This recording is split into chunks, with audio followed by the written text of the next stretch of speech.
We start in Cameroon, where long-standing President Paul Biya has been announced as the winner of Cameroon's heavily disputed elections.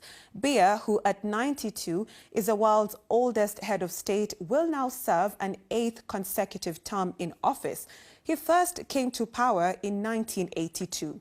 Opposition leader Issa Chiroma Bakary had already declared himself the winner, saying the Constitutional Council would announce a tainted result. More than 8 million people were registered to vote ahead for the October 12th poll. Paul Biya could now be in power beyond his 99th birthday.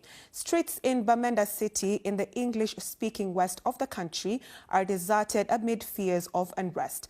At least 4 people were killed during the protests over the weekend, all in Douala, the authorities said. Meanwhile, opposition challenger Mr. Bakary reported gunfire near his home. The BBC's Paul J has been speaking to protesters in Garoua, which is in the northern part of the country.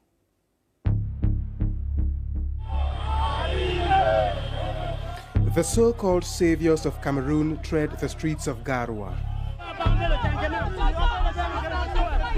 From the length and breadth of this northern city, you can't help but notice these men, women and children who say they are marching against electoral fraud.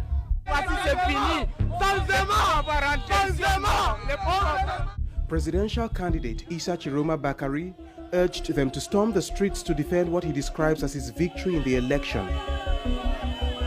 Garoua is his hometown and political stronghold, so his cause resonates deeply with many here.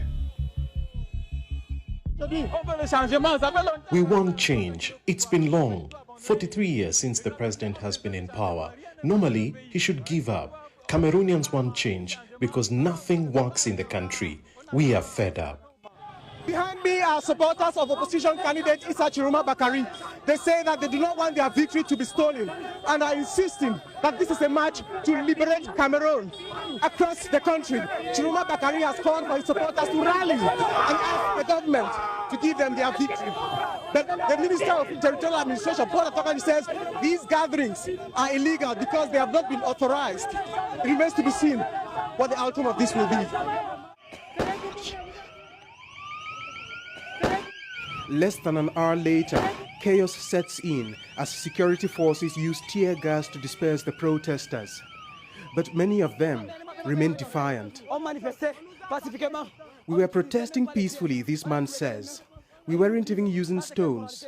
We raised our hands, yet they still targeted us. What sort of behavior is that? We want change. This is not democracy. At nightfall, the situation became uncontrollable as angry protesters burnt tires on the streets. Once a rarity here, these have become regular occurrences since the son of the soil, Issa Chiroma Bakary, severed ties with his boss, Paul Biya. We are all Cameroonians here. Why intimidate us? We only seek the truth. We don't want a government that rules by proxy. As the government beefs up security nationwide, focus remains on this man, the initiator of the protests. When I met him a few days earlier, he displayed unshaken confidence in his plans.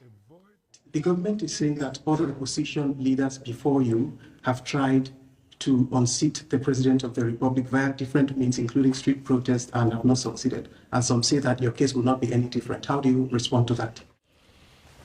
Well, let us see. Let us see.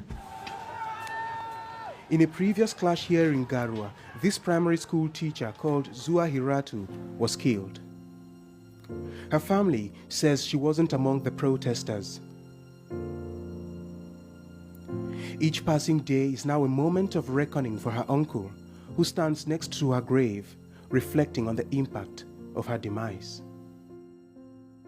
The death of a teacher is a great loss to the whole nation, not just the family. We could say it was a move to settle scores. Maybe the attackers knew she was a teacher.